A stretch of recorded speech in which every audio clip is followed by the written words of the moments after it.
Welcome, everybody. Cameron Gwynn talking at you with my boy Jimmy Paxson. Got a good show for you today. We got the NHL Stanley Cup, which did go final. We got the NBA Finals, which didn't go final. Whoa, we didn't expect that, but we got more after this.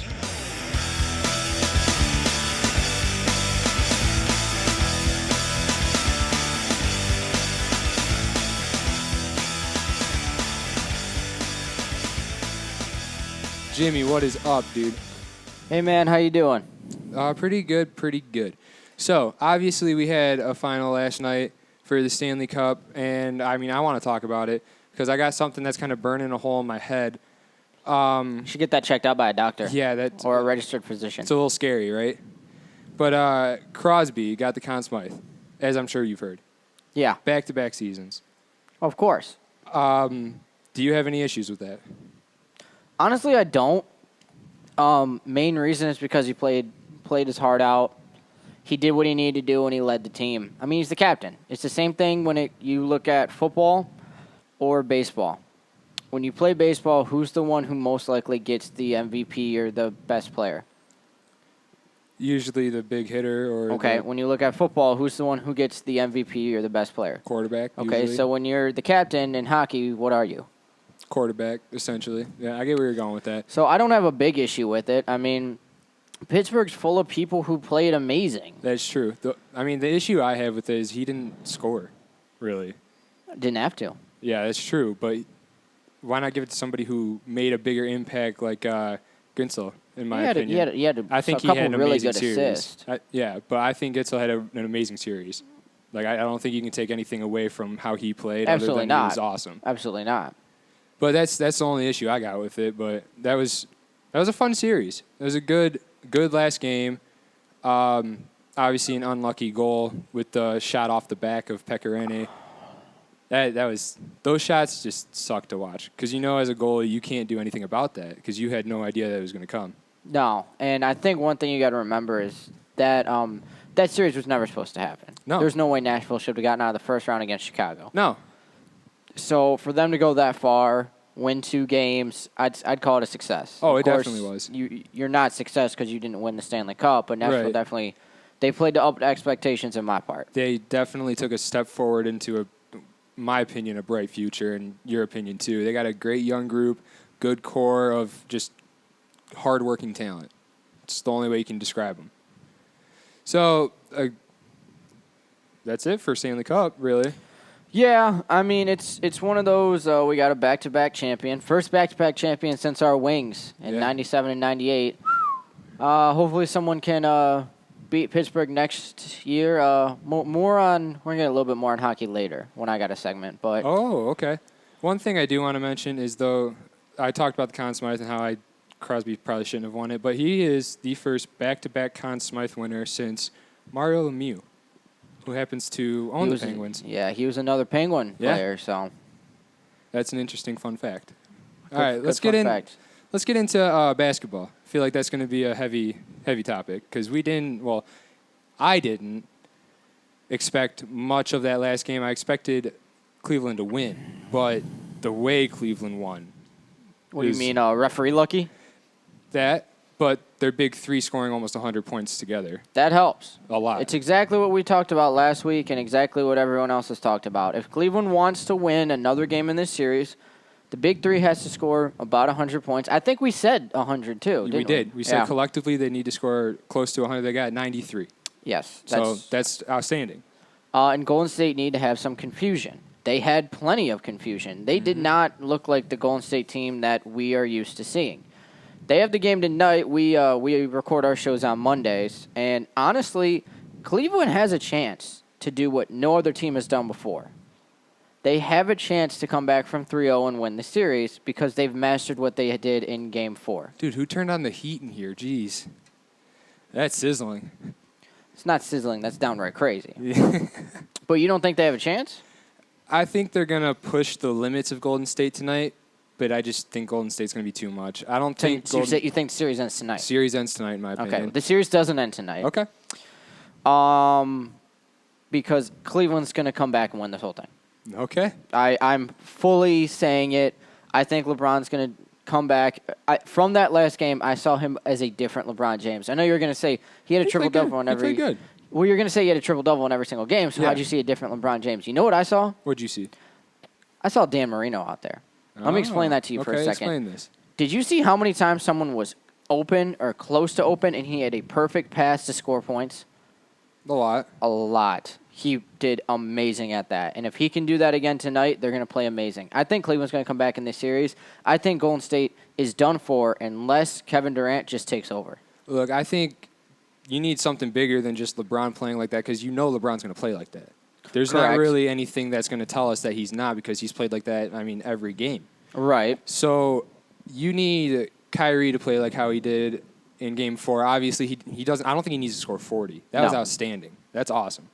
But if he gets up to like 30, closer to 30, maybe Kyrie's got to score 25 minimum. 25 minimum. That's fair. Kyrie has to score 25 minimum tonight. I think Kev needs to score 25 minimum. Kev needs to score 25 minimum tonight. LeBron needs to score 40 minimum tonight. JR needs to score 20 minimum tonight. He has to, I think JR needs to score at least 20. Well, those horizontal threes are working so much because Golden State's scared of LeBron and Love and any other threat in the zone. Yep. So keep working those horizontal threes, and they're going to work because they have 3 to 4 people that can shoot them. The shots weren't falling at the beginning of the series. They weren't. That was the big issue. That was, in my opinion, that was the biggest issue as to why Golden State was able to handle the first 3 games how they did, is because shots just weren't falling for those outside shooters like J.R. Smith on the Cavs. Like, that's just, they go into slumps like that. And J.R. happens to be one of those players that does go into long slumps like that. Right. Which, obviously, as you would know, sucks, but you got to do what you got to do in the situation. He's got to step up and play better. You know who else needs to step up and play better? Who had a decent Game 4, still needs to get on the offensive points a little bit. Is Khloe Kardashian's man? Oh, that guy. Yeah. Tristan He's definitely Thompson. been the MLP. MLP? Most loser player of the series. Most loser player. That's the most disappointing act. I don't know if you can think of another one, but... Most loser player of the year? Most loser player of the series. Of the series? I think there's got to be a better way to put that together, but we'll figure that out later. No, he's been the most loser of the series, Cam. The biggest loser? No, the most. Okay. All right. You're not going to shake that. That's fine. He's definitely been the worst player of the series. Yeah, no. Yeah, he definitely has. I'm not going to argue that. I don't know if you're arguing that or my poor use of the wording. The poor use of the wording is what I'm arguing. I can't fix that I totally agree. Yeah, that's why I said we'll work on that later. We'll find something. Okay, anyway, I'll think of something. So one thing that I was looking at, and at first when I saw the stat, I kind of got confused and thought, oh, this should be different. But these are stats from Game 4. Obviously, the final score was 137 to 116. We can't say anything else. That just Cleveland played awesome. But when you look at the stats, Durant scored 35 points, which we kind of expect by now. He scored 31 in Game 3, 33 in Game 2, 38 in Game 1. He's averaging 34.3 points a game. That's just what he's been doing all series. But the thing I looked at is in Game 4, the bench scored 32 points, which at first I thought, well, that's kind of low. They should be scoring a little more. But then you look more into it, and this bench literally hasn't scored more than 35 points in a game this series. That's with every bench player combined. But this series for both benches has made it so clear how valuable the starting 5 is and that the bench really doesn't have much of an impact on this series. I mean, yeah, you should. That should be clear by now. Right. I mean, they scored. I mean, I see the way you're looking at it. They scored 137 and the bench didn't even clear 100. Right. So, of course, that shows that the team didn't play that great. But on the other hand, the bench scored over 30 points. And that's more than usual. It's more than average. And you got guys like Richard Jefferson scoring 13 and Shumpert scoring 12. I mean, excuse me. Yeah, you're talking about Cleveland. Cleveland's bench played better than usual in this last game. Right. In my opinion. Those stats that I was looking at was Golden State. I'm talking about Cleveland first. Cleveland's bench played good in the last game. Well, no, I'm talking about Cleveland first to show that's one of the reasons they won. Yes, exactly. That's what I was getting at, too. But when it comes to Golden State is that, of course, their bench played good because their starting 5 didn't play that great. I mean, my opinion Sean Livingston would be a starting point guard in any other team in the league. Oh, definitely. That's why I was kind of dumbfounded when I saw the stat that they haven't even scored more than 35 points in a game yet because of players like Sean Livingston. He's a good player who should be scoring more than what did he get last game? Like 10? Got 10. He got 10. He got 10. I think, in my opinion, he's somebody that you throw out there and get a cool 15 to 20. Do you know his field goal percentage was 72%? It's pretty good. It's amazing. It's pretty good. It's unbelievable. Yeah, it's good. Good shot selection. That's something that he's had almost his whole career, pretty much. Right. In my opinion. He's got good shot selection. He knows when to give the ball up. He knows his strengths.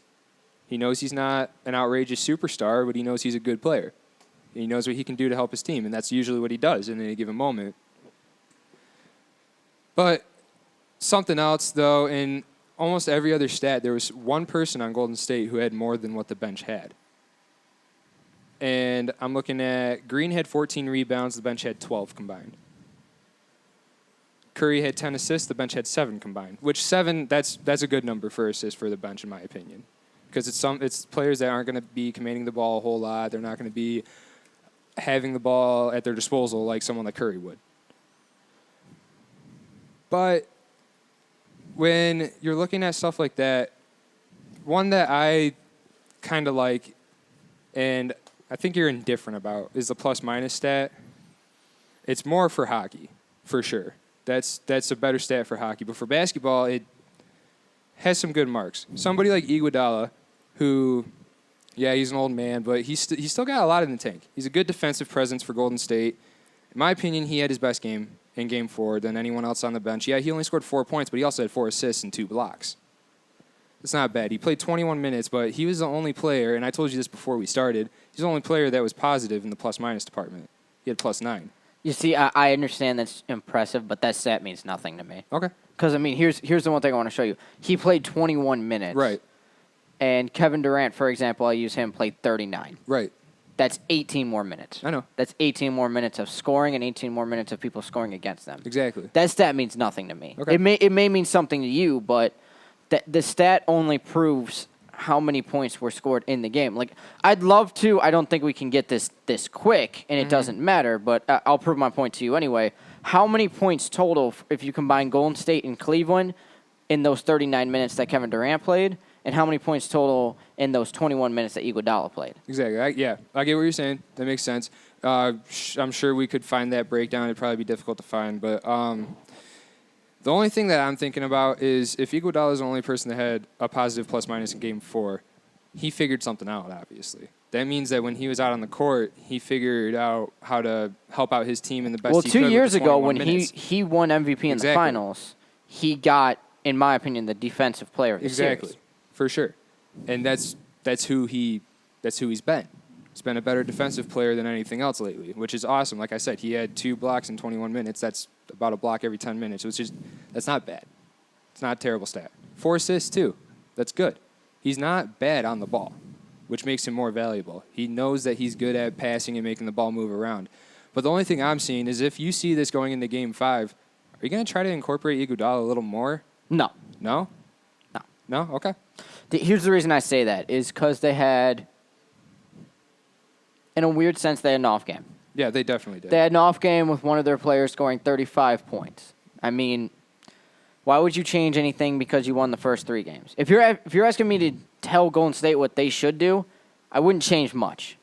I was thinking just get him a few more minutes. Get him up to like 25, 26 minutes-ish, see how that Here's goes. the only problem on why you can't do that. His height doesn't compare with the center position. Okay. And you have to have Pachulia or McGee out there.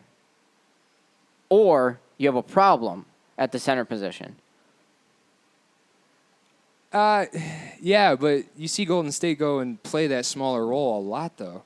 Well, that's when K-Love and Thompson would show up in the series. Right. When you don't have one of those 2 guys in there. The way I kind of was looking at the last game is Kevin Durant obviously had his scoring like he always does, but it wasn't just his defensive abilities last game, but the whole Golden State defensive abilities just looked like it was a half second off. compared to how it usually is. Is that fair to say? Yes. I mean, Andre Iguodala is 6'6". Yes. I mean, that height's not there. No, and he's not a tough, grinding type of guy. No, he's an amazing defender. No, he is. But my only point is you have to play this like a chess match. He's a smart player, and you need to find the smart way to get it by the guy, depending on if it's a pick-and-roll situation or if you got an advantage with your height or whatever. That's something that Cleveland figures out on the fly. You and I both know that. We've watched them play forever. All these great teams that make it to the playoffs or wherever, they're good at finding stuff on the fly. Right. And teams like Golden State and Cleveland obviously are the best at that. Right. Because once they figure out what's going on, what's wrong, snap, they got it, and they're rolling. So it's a fun series. I think it's going to be over, like I said. You know what? To sweeten the bet, even if they do push it to a Game 7, we have a bet. You want me to explain that real quick? So we're moving out of here. We live in separate areas. He lives in Canton. I live in Brighton. And we're going to be going to Central, and we're getting an apartment up at Central. And the first night we're there, if Golden State wins, when Golden State wins tonight, I should say, Jimmy is going to have to sleep outside by himself on our back patio area. And if Cleveland somehow miraculously wins, I have to do it. But I'm saying if they push a Game 7, we'll do that T-shirt bet that you like. I'll get you a Cleveland T-shirt. I don't want a Cleveland T-shirt. I don't like Cleveland that much is the thing. If Golden State wins, I'll buy a Golden State T-shirt for you just because I love you as a friend and you're one of my best friends. Is that fair? Yeah. But I don't want to wear anything that says Cleveland. I just want Golden State to lose. So what do you want then? Do you want a 2017 Golden State lost a 3-0 lead? Do you want a T-shirt that says something like that? Oh, definitely. Okay. I'll get one that says Golden State lost a 3-0 lead. Are you kidding me? Yeah, that'll work. Wouldn't you want that? I don't know. I mean, I'm not.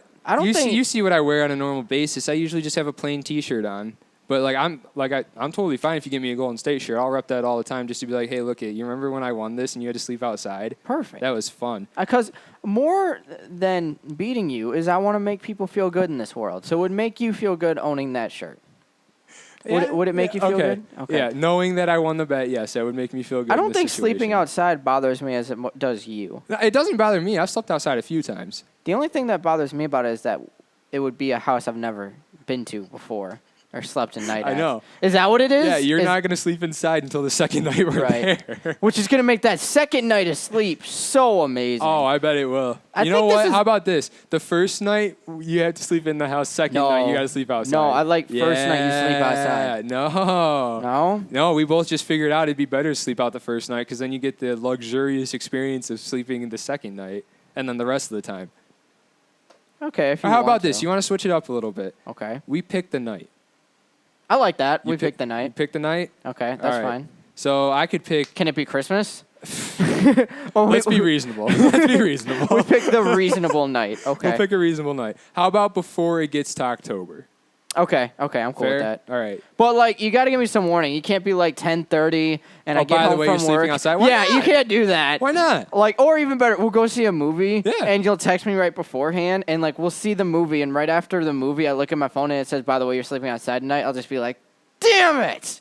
I just saw this movie and now I was excited about the movie. I'll just lock you out. You see, I'm realizing we probably shouldn't live in the same house based on a couple of these things that we've recently talked about. Oh, wait, you won't be able to get on the back patio unless you, climb, though. Yeah, we're up, but, I think it's just better if you don't lock me out because I'll listen to you. I won't try to sneak back in the house. I'm a man of my word. I'm a man of the bet. That'd be so funny if, I try to sneak in and go to sleep on the couch and you come outside to check on me and I'm not there. Either one of two things is going to happen. One, you're going to be like, oh, my God, where'd Jimmy go? Where'd Jimmy go? No, you think I'm going to come outside to check on you? I'm just going to pour a bucket of water out the window on you to make sure you're still out there. Okay, so then you're not going to be worried about me at all. I thought you'd be worried. No, if I don't hear a scream, then yeah, I'll get worried. Okay, then you'll get worried.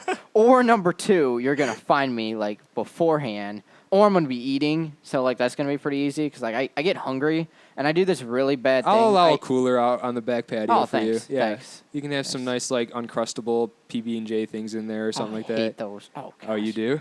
I don't like them either.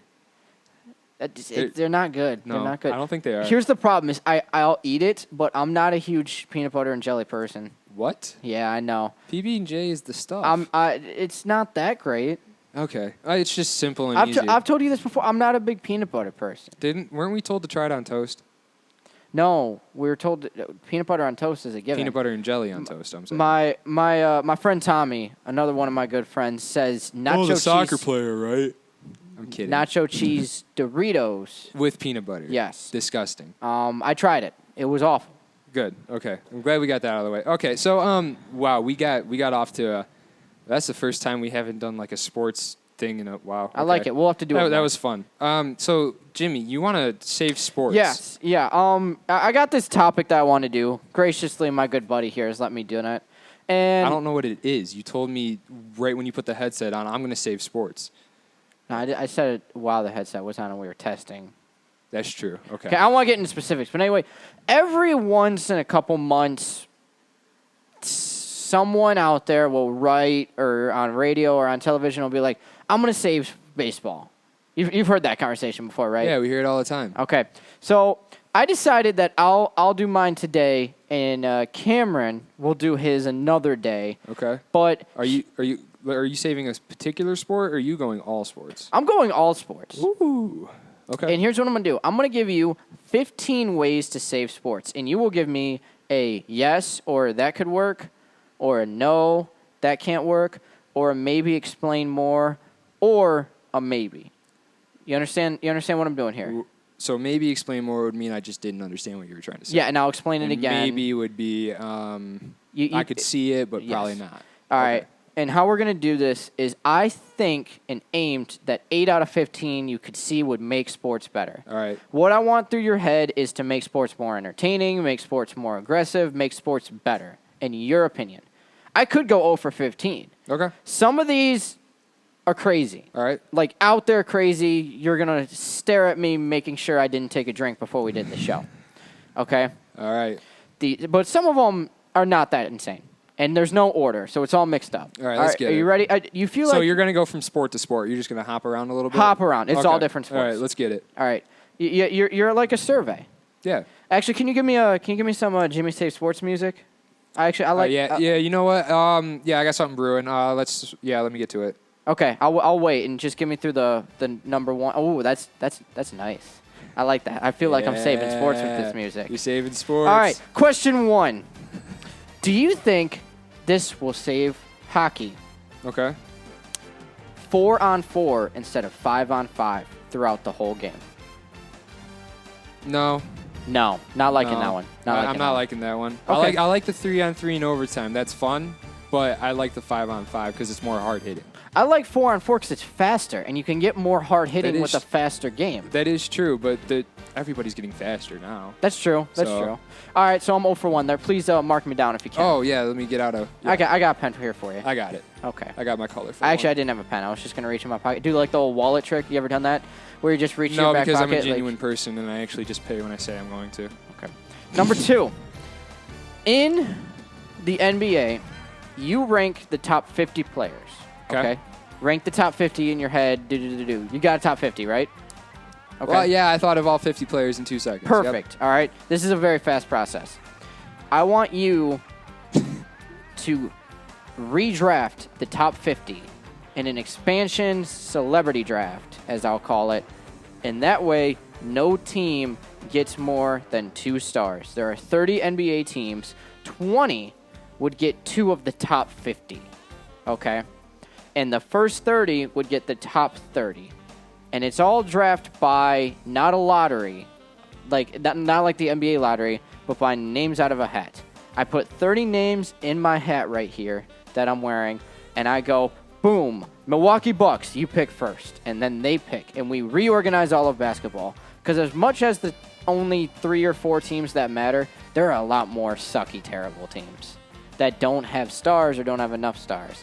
And after we do the top 50, we go from there. Okay. I would like to see that. I would like to see that. 1 for 2. All right, number 3. This is how we'll save football. The kickers must be blindfolded. What?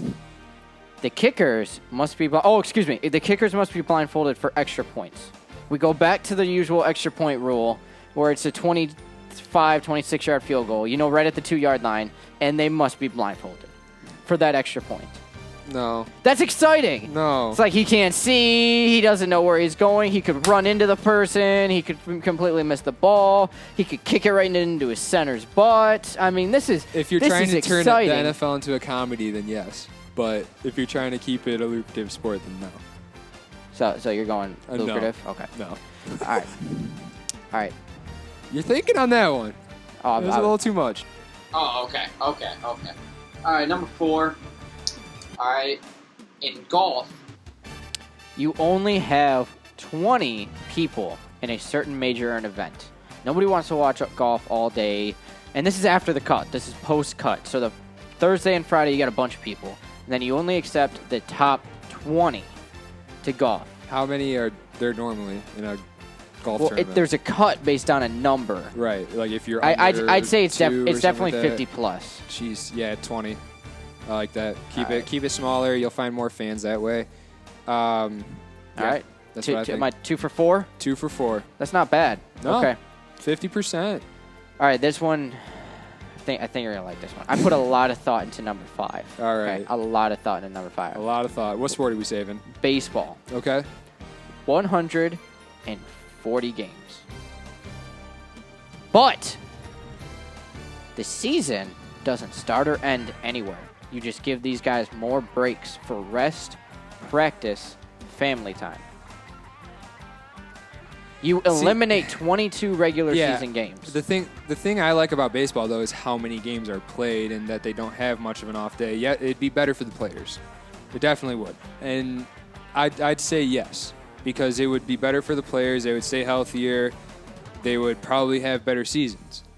Obviously, the numbers would shrink a little bit because you're minus 20 games, but eventually they'd probably be the same numbers that they were with 182 due to injuries and stuff like that, and people just getting off days anyway. Did I say 162?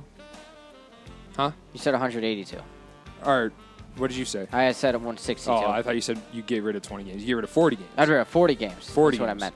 I messed up. I said Sorry the wrong about thing. that. I'd get Okay, rid yeah. of 42 games. 42 games. That's You keep having a 3-game series. You keep having the 4-game series. We can negotiate. Actually, we can negotiate these. If you want to just eliminate some of the games, I think there needs to be less games and more rest. I think 20 games is a good. Get rid of 20 games. All right. I think that'd be good. Okay. Then does that count as a yes? Yeah, we'll count All it. right. We'll count it. Perfect. We'll count it as a yes. All right. Was that? No, let's count that as a maybe because that's. I said 20, so maybe 40. Okay. So We'll talk about we'll it. count that as a maybe. Okay. Okay. All right. Perfect. All right. In college football, you have a 16-team playoff March Madness. Well, no, bracket, excuse me, but March Madness. I get what you're saying. Yeah. And here's how you do it. Conference champion for the top 8, the major 6, and the other 2 not big conferences, and then you get wild cards based on the committee. So the committee still has what they want, and the committee gets to pick the seeding. But this 4-game thing, it's not working in my opinion. This isn't working at all. I think you stretch it to 8 first before you do that because you stretch it to 8. But you're still not including a lot of teams. I know, but that's the biggest issue with all sports. Even the 64 teams that make it to March Madness, you still don't have, or 68, I should say. You still don't have enough, in my opinion. Okay. Because there's so many other teams that should make it that don't make it who end up in the NIT and just demolish everybody. Right. Situations like that. Right. So we'll put another maybe. How about Okay, that? 'Cause maybe. I'm thinking 8 teams. Yes. Okay, maybe. Okay. All right. What else? In hockey, you get a goal if you knock a person out on the ice. That's definitely no. That's you a don't like that? hard no. Okay, well, maybe not knockout. Maybe, This isn't UFC. all right. So Unless Dana White takes over in NHL, that's the only way something like that would happen. okay, that's a no. That's a no. All right, basketball. I don't think I've done a basketball one yet. I don't think so. Okay. Basketball doesn't need much, in my opinion. No, I did the teams. Yeah, the But teams I haven't done one. anything That was with a the good one. game yet, so this is my first game. Okay. All right, in basketball, free throws have to be done 10 feet back. 10 feet further back. Yes, sir. So make it even harder on the bigger guys. Yes. No, I think it's good where it is. I think the way that scoring and everything works for the NBA is just, it works. It's good how it is. People say at a 4-point line. No, that's dumb, in my opinion. That all that is doing is inflating the score more. There's nothing really to the game other than adding more skill. I like the way it's set up how it is. You got a good spot for a free throw line where somebody who's an average shooter can be decent at free throws instead of regular shooting. All right, please tell me what number I'm at. You are at, let's see, you got 2 yes, 4 no, and 2 maybe. So you're at 8. 8. All right, number 9. Number 9. Baseball players. Baseball players. No, this is. I don't think you're gonna like this one. You're gonna. Come on, come on, big guy. We can't have 14. You promised 15. I know. It's just I'm now realizing this was probably the worst one. All right, That's fine. We can all have bad ones. Baseball players. Doesn't even want to say it. Baseball players, if hit by a ball, must charge them out. Must charge them out. It is a for sure. Even if it's an accident, if it's a 75 miles an hour curveball or on purpose 100-mile fastball, you move and run and charge that pitcher, and you have to start a fight. As much as I do like seeing that, I think, no, you don't have to. If you're a passive player, there are people who are just passive players that get hit by a pitch. Like, oh, yeah, I got a free base. That's cool, whatever. But, no, not everyone's going to want to charge them out. Not everyone wants to get in the fight. I like to see it. I think it's fun. But no, I don't. Not every time. Okay. I think if they charge them on, you should let something happen between the two of them for a minute and then something else. Kind of like hockey. All right.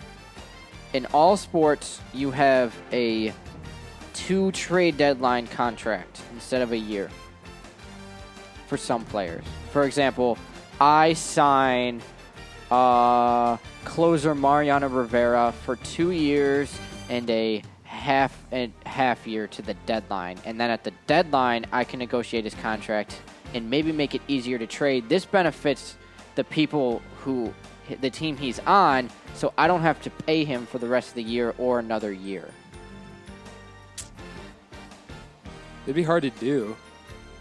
It would make it easier on the owners and the GMs involving money. Yeah, so they wouldn't have to pay players who aren't on their teams anymore. And also, you could sign a guy for a half a year. Because I'm a fan of the 10-day contract I get in basketball. Oh, definitely, and Mark Cuban is too. He likes that 10-day contract. Yeah, I get what you're saying, and it does make sense, but players aren't going to be about that. Well, it doesn't matter what the players I think for an owner standpoint, yes, that works perfect, and they would love that because, I mean, we see it with the Tigers. They got issues with their payroll that they're going to have to be paying people even if they get rid of them at some point, and they're still paying a few contracts that they don't even have. And we see it with the Red Wings, too. They're still paying Datsuk. Right. I mean, I said, okay, yes. We would see more movement. That one? Yeah, we would see more movement, more things being shaken up in each league. That's more for baseball and hockey. Baseball, you would definitely see it. I think hockey would work, too. Hockey would work, too, but for a sport like baseball, where people do move in baseball more than I think any other sport, in my opinion. I mean, you got pitchers playing on 10 different teams. Exactly. So, yeah, for baseball, that would definitely be something cool. I like that one. So now we got 3, 5, and 2. Number 11. All right. Similar to what I just said, in all of sports, no more over 5-year contracts. 5 is the limit at max. But you can keep re-signing. Yes, of course. You can keep re-signing. Okay. I like that. Like you go 3 years for Mr. Gwynn here, but you want to stay on my team, I'll sign you to 5 more. Right. But we're not doing any more 6, 7, 8, 9, 10. Because quite frankly, I'm sick of seeing these 8-year contracts where they're good for 3 of the years, and then again we're looking at the Tigers. Right. But yeah, I like that. So there's another good one. Okay. All right. In NASCAR, you race half as many laps as you already do. For example, a normal race, I'll say, is about 250, 300 laps. There's some that are more based on a smaller track some that are less based on a bigger track. You race half of that. If you race half that, you're going to lose money from advertisement and stuff like that. And Yes, you NASCAR are. isn't really a money-grabbing But sport, so I think that'd gonna- be bad for You're NASCAR. going to get more people watching based on the little time it's on. I don't know about that. A NASCAR race based on pre-show coverage to after-show goes about 6.5 to 7 hours. It's about a full day. And you don't want to watch a full day of anything. I mean, I can watch a full day of certain things. Yeah, like if you give me a baseball marathon where it's game after game after But game. I'm saying yeah, the that'd be same fun. game. If it was the same game, I actually enjoy that. I like With when no they go extras. 14. No, there's no extras. extras. It's just a regular game. Like, imagine if tonight we watch the finals and it starts at 9 and the regular game doesn't end till 2 a.m. That's just 5 hours. Yeah. I don't mind that, but Perfect. I mean, if no, I don't mind it being a time thing. If you're a NASCAR fan, you're a NASCAR fan. The average person isn't gonna turn on NASCAR and actually get into it like me. No. I'm not gonna turn on it and get into it. But if you're It's watching a it, I'll sport watch you're it. born with and Exactly. adapted it's to and- literally it's a family sport. It goes family by It's family. a cult sport. I think I Exactly. could say that. My dad watches NASCAR every once in a while. right. Sure, he's one of those guys, but that's just because he works on cars and he enjoys cars. Right. Like that's him. Your dad is a similar way. Right. You're a similar way. I like cars, but I don't like seeing him racing an oval. I like Okay. Formula One and stuff like that. Okay. But no, I'm gonna go no with that one because Okay. that would just lose money for NASCAR. Okay, perfect. All right. In football, you are allowed to, for one play, do a reverse. What I mean by that is, let's say you throw an interception and they take it back for a touchdown. You can take that play away. Say, that never happened. You No. get one reverse. No, I don't Yes. like that. Yes, I like it. I don't like it. I like it. I don't like it. I Why like do you like that? Okay, because in football, that is the most sport where you make disappointing decisions.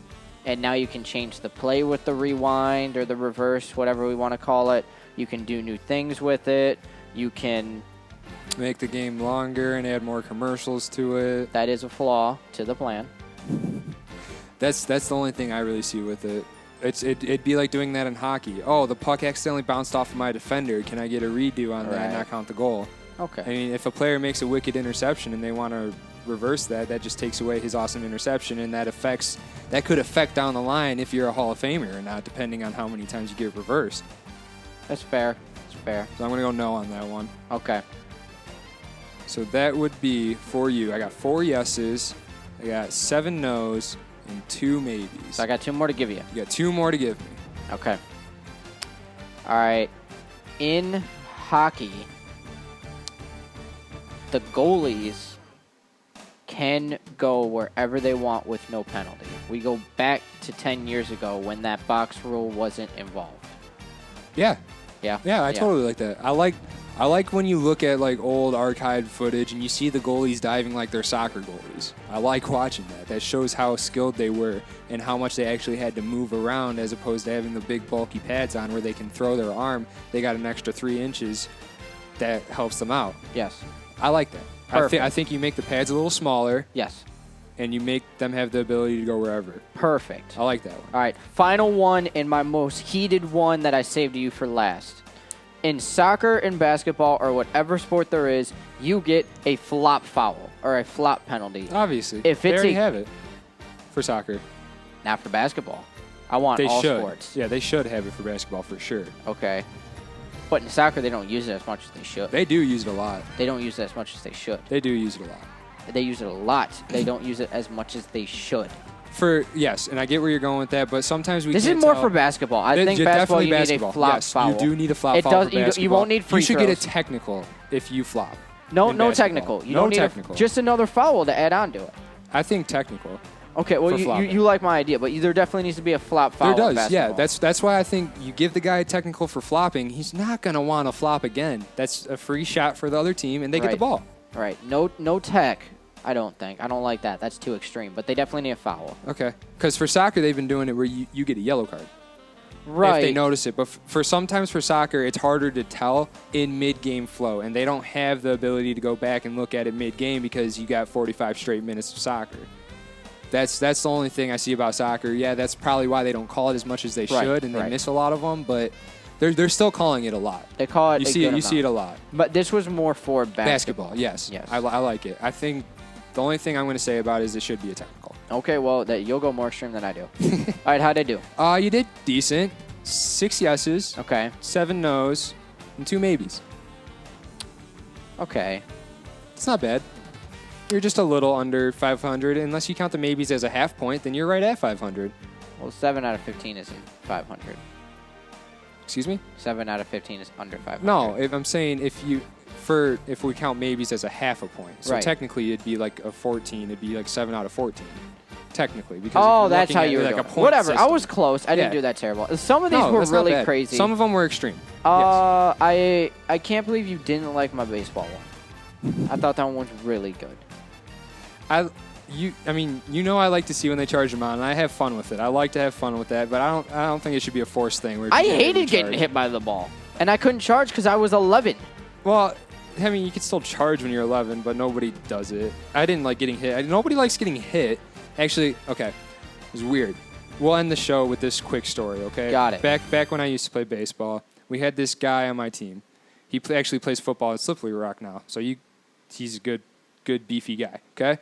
So this dude in freshman year was about 6 foot. Wait a second. His name was Rocco. No, it was Jake. Okay. We called him Economoose. His last name was Economo. That makes sense. Yeah. So he would literally stand in the box, and he was about 6 foot, I'd say 200 pounds freshman year. The big guy. And the ball would be coming in at him about, let's say, 60, 70 around there, maybe 80 if you got a crazy, really good guy. It would come straight at him. He'd look at it. It's going right straight at his arm. He'd just turn his head to the side a little bit, let it hit him, take his base. He had one that, I'm dead serious when I say this, came straight at his head. The only thing he did was turn his head, let it hit the back of his helmet. Dude was outrageous. He's the only person that I think liked to get hit that I've played with. Okay, well, he doesn't have to go charge the mound. If he did, he'd kill the pitcher, though. That's the thing. He's literally a moose. That's fine. But the rule is for people who hate getting hit. Yes. And the Manny Machado instance, where in that interview a couple months back where he was like, I can't charge him with a bat. Or else I'll get so many games and he can throw a 90 He's mile. right. Yeah. A lot of people thought he was crazy. No, he's not. Really. I thought he was right on. The bias was that he was crazy. I think he was, okay, his word choice is what made it seem crazy, because there was a lot of bleeps and a My lot point of, is, yeah. okay, I'll change what I said. I said have to, you can. Yeah, With no suspension. Yeah, well, I think the pitcher should, if it's an obvious intentional one, should definitely get suspended. There needs to be more action on the pitcher. Okay. Is what needs to happen. And less on the player. The thing you said about Machado, people saying he was crazy, he said going out there with a bat. He said, I can't go out there with a bat, but he can throw a ball at me. That's the part that people thought was crazy. But no, he is right on, though. Pitchers need to get more discipline when they're purposely throwing behind or at somebody. Because when you're throwing behind, it's just like throwing at somebody. No, it isn't. Well, you're still sending a message like, hey, I can definitely hit you with this ball. If you throw right it here. at me, I get hit by a ball. If you throw it behind me, I don't get hit by a ball. True. And obviously, once you get into something like that, you go to the extent of where he got hit versus. No, it's just simple. You can go after him now. Yes. Okay. I like it. You should be able to. So that was a good game. I like it, and I'll find my 15 things to fix sports, and we will go into it next week. We'll talk to you guys. Cameron Gwynn talking at you. My boy Jimmy Paxton throwing that game at us. I like it, and we will see you guys next week.